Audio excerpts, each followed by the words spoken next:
Chapter 4. The Rabbit Sends in a Little Bill.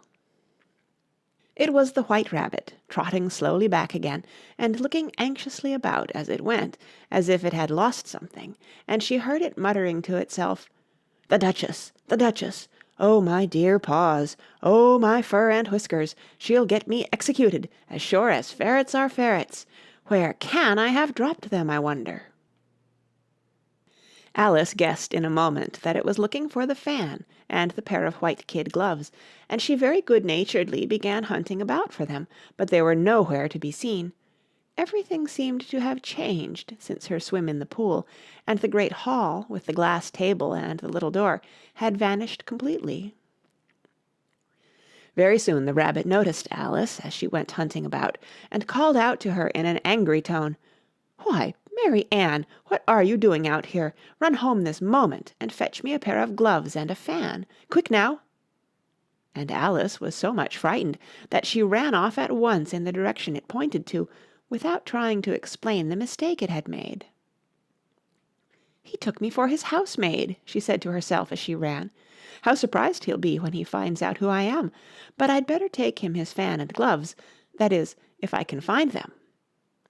As she said this, she came upon a neat little house, on the door of which was a bright brass plate with the name W. Rabbit engraved upon it. She went in without knocking, and hurried upstairs, in great fear lest she should meet the real Mary Ann, and be turned out of the house before she had found the fan and gloves. "How queer it seems," Alice said to herself, "to be going messages for a rabbit. I suppose Dinah'll be sending me on messages next." And she began fancying the sort of thing that would happen. "Miss Alice, come here directly and get ready for your walk." "Coming in a minute, nurse, but I've got to see that the mouse doesn't get out."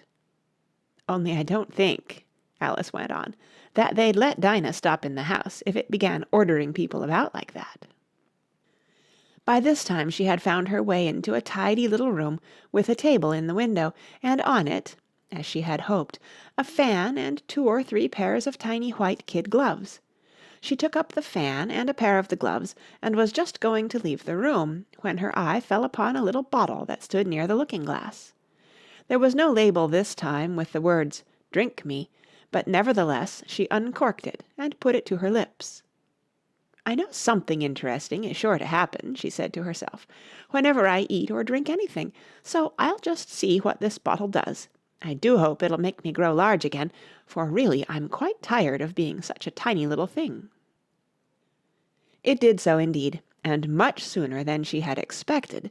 Before she had drunk half the bottle, she found her head pressing against the ceiling, and had to stoop to save her neck from being broken. She hastily put down the bottle, saying to herself, "That's quite enough. I hope I shan't grow any more. As it is, I can't get out at the door. I do wish I hadn't drunk quite so much." Alas, it was too late to wish that. She went on growing and growing, and very soon had to kneel down on the floor. In another minute there was not even room for this, and she tried the effect of lying down with one elbow against the door, and the other arm curled round her head. Still she went on growing, and as a last resource she put one arm out of the window and one foot up the chimney, and said to herself, "Now I can do no more, whatever happens. What will become of me?" Luckily for Alice, the little magic bottle had now had its full effect, and she grew no larger. Still, it was very uncomfortable, and as there seemed to be no sort of chance of her ever getting out of the room again, no wonder she felt unhappy. It was much pleasanter at home, thought poor Alice, when one wasn't always growing larger and smaller, and being ordered about by mice and rabbits. I almost wish I hadn't gone down that rabbit-hole, and yet, it's rather curious, you know, this sort of life. I do wonder what can have happened to me. When I used to read fairy tales, I fancied that kind of thing never happened, and now here I am in the middle of one. There ought to be a book written about me, that there ought, and when I grow up I'll write one. But I'm grown up now," she added in a sorrowful tone. "At least, there's no room to grow up any more here." "But then," thought Alice, "shall I never get any older than I am now? That'll be a comfort in one way, never to be an old woman, but then always to have lessons to learn. "Oh, I shouldn't like that." "Oh, you foolish Alice," she answered herself. "How can you learn lessons in here? Why, there's hardly room for you, and no room at all for any lesson books." And so she went on, taking first one side and then the other, and making quite a conversation of it altogether, but after a few minutes she heard a voice outside, and stopped to listen. "Mary Ann, Mary Ann," said the voice, "fetch me my gloves this moment." Then came a little pattering of feet on the stairs. Alice knew it was the rabbit coming to look for her, and she trembled till she shook the house, quite forgetting that she was now about 1,000 times as large as the rabbit, and had no reason to be afraid of it. Presently the rabbit came up to the door and tried to open it, but, as the door opened inwards, and Alice's elbow was pressed hard against it, that attempt proved a failure. Alice heard it say to itself, "Then I'll go round and get in at the window." "That you won't," thought Alice, and, after waiting till she fancied she heard the rabbit just under the window, she suddenly spread out her hand and made a snatch in the air. She did not get hold of anything, but she heard a little shriek and a fall and a crash of broken glass, from which she concluded that it was just possible it had fallen into a cucumber frame or something of the sort. Next came an angry voice, the rabbit's, "Pat, Pat, where are you?" And then a voice she had never heard before, "Sure then I'm here, digging for apples, your honour." "Digging for apples, indeed," said the rabbit angrily. "Here, come and help me out of this." Sounds of more broken glass. "Now tell me, Pat, what's that in the window?" "Sure, it's an arm, your honour." He pronounced it arum. "An arm, you goose! Who ever saw one that size? Why, it fills the whole window." "Sure it does, your honour, but it's an arm for all that." "Well, it's got no business there, at any rate. Go and take it away." There was a long silence after this, and Alice could only hear whispers now and then, such as, "Sure, I don't like it, your honour, at all, at all." "Do as I tell you, you coward." And at last she spread out her hand again, and made another snatch in the air. This time there were 2 little shrieks, and more sounds of broken glass. "What a number of cucumber frames there must be," thought Alice. "I wonder what they'll do next. As for pulling me out of the window, I only wish they could. I'm sure I don't want to stay in here any longer." She waited for some time without hearing anything more. At last came a rumbling of little cart-wheels, and the sound of a good many voices all talking together. She made out the words, "Where's the other ladder? Why, I hadn't to bring but one. Bill's got the other. Bill, fetch it here, lad. Here, put 'em up at this corner. No, tie 'em together first. They don't reach half high enough yet. Oh, they'll do well enough. Don't be particular. Here, Bill, catch hold of this rope. Will the roof bear? Mind that loose slate. Oh, it's coming down. Heads below." A loud crash. "Now, who did that? It was Bill, I fancy. Who's to go down the chimney? Nay, I shan't. You do it. That I won't, then. Bill's to go down. Here, Bill. The master says you're to go down the chimney." "Oh, so Bill's got to come down the chimney, has he?" said Alice to herself.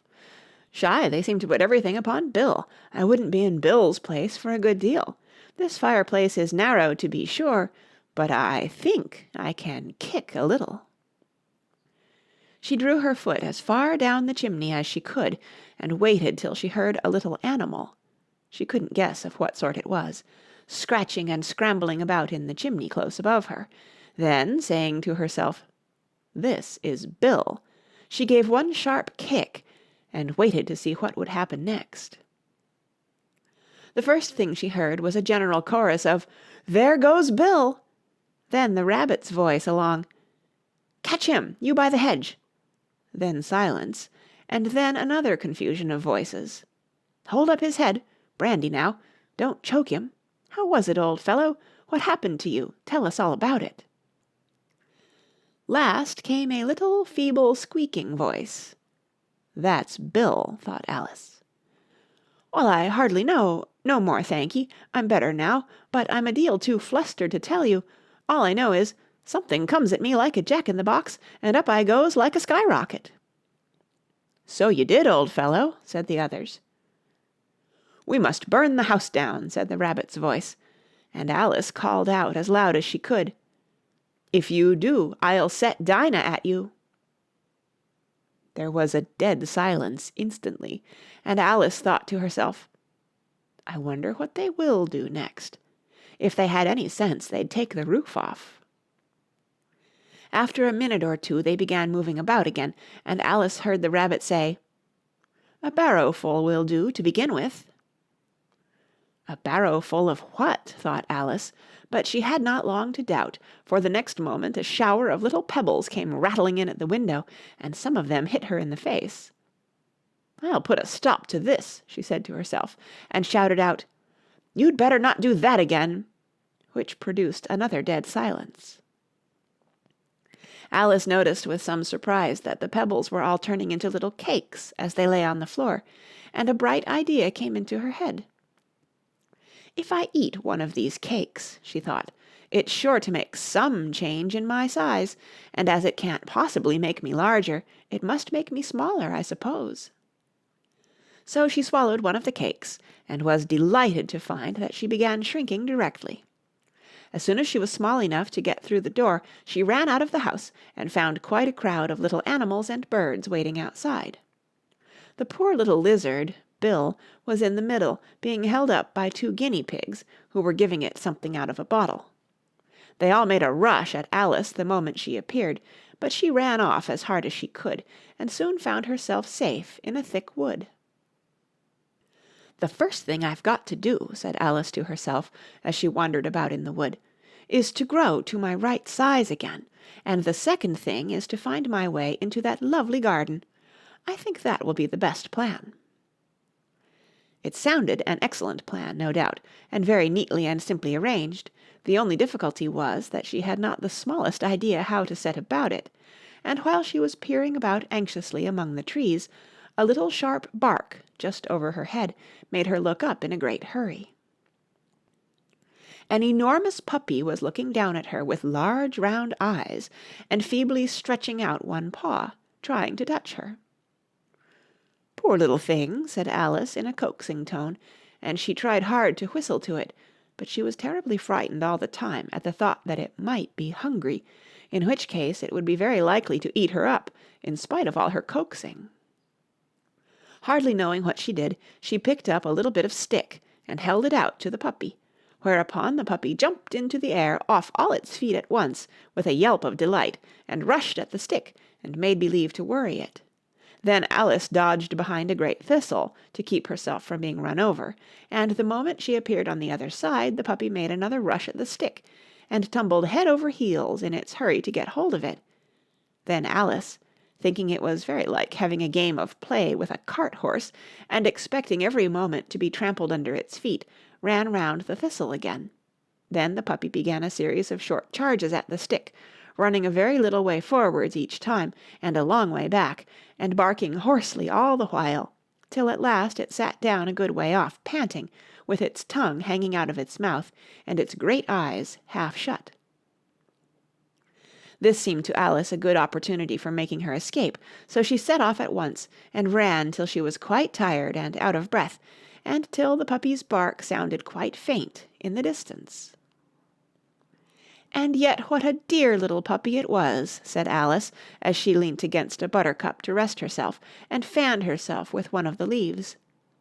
"I should have liked teaching it tricks very much, if I'd only been the right size to do it. Oh dear, I'd nearly forgotten that I've got to grow up again. Let me see. How is it to be managed? I suppose I ought to eat or drink something or other, but the great question is, what?" The great question certainly was, what? Alice looked all round her, at the flowers and the blades of grass, but she did not see anything that looked like the right thing to eat or drink, under the circumstances.